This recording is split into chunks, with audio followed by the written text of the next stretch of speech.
Well, that didn't take long at all. It seems that in Europe, several hours ago, because, you know, we're on the West Coast here in the United States, there's an argument this morning.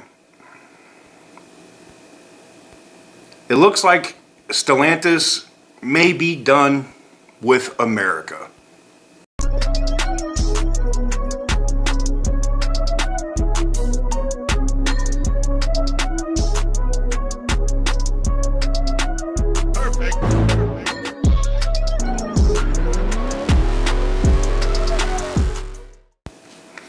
What is up, guys? Welcome on back to TK's Garage, and it looks like Stellantis may be making some changes.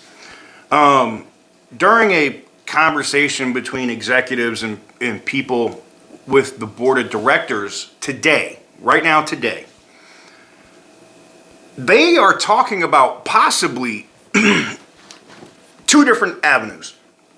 Selling the entire Chrysler, Dodge, Jeep, and Ram to somebody else, as they know that they are not going to be able to be profitable the way that they want to run the business with the upcoming administration coming into the White House. Or they're going to split. Stellantis would still own it, but they would make it its own company. Chrysler LLC, NA, or whatever they're going to call it. Maybe they go back to FCA, but I think they won't.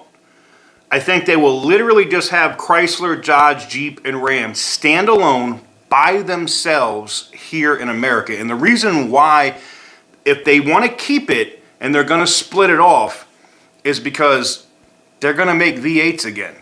They don't have a choice. The sales numbers are very clear on Ram and everything else. They're not making products that people want, but they can't make the V8s, keeping them in the 14 brands of Stellantis because of EU regulations.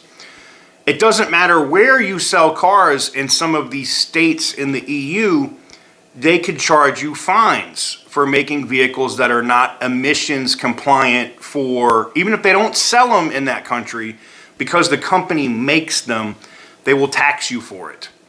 And in that case, Stellantis cannot be profitable making V8 cars here.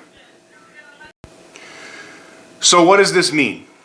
I think in rapid succession, one of three things are going to happen.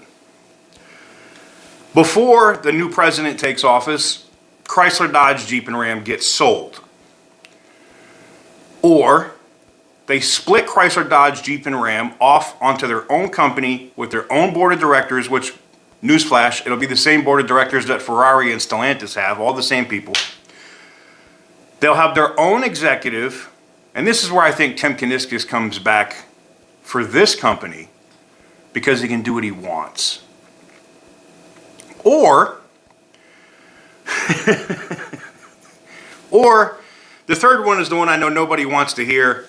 Stellantis splits off some of the brands, keeps the valuable one, which will probably be Jeep, and maybe Ram, but maybe they package Ram together with Dodge and Chrysler, and they sell it to the Chinese.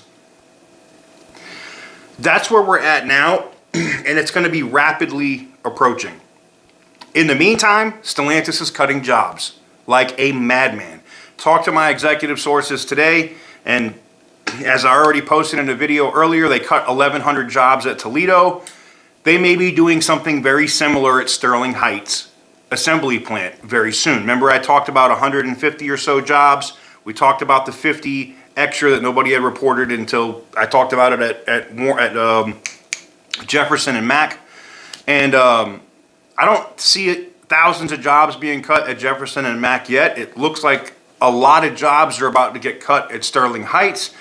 And Stellantis is going to do this in an effort of cost savings, labor savings. Now, they're going to say it's market conditions and make all the bullshit excuses they can. They may even jack prices up on vehicles and get rid of and not care about the inventory issue because they know things are going to rapidly change in January. Interesting times ahead for this company. Let me know what you guys think in the comment section down below. Give the video a big thumbs up if you like what I do. Hit the subscribe button if you haven't already. And as always, stay petty, my friends.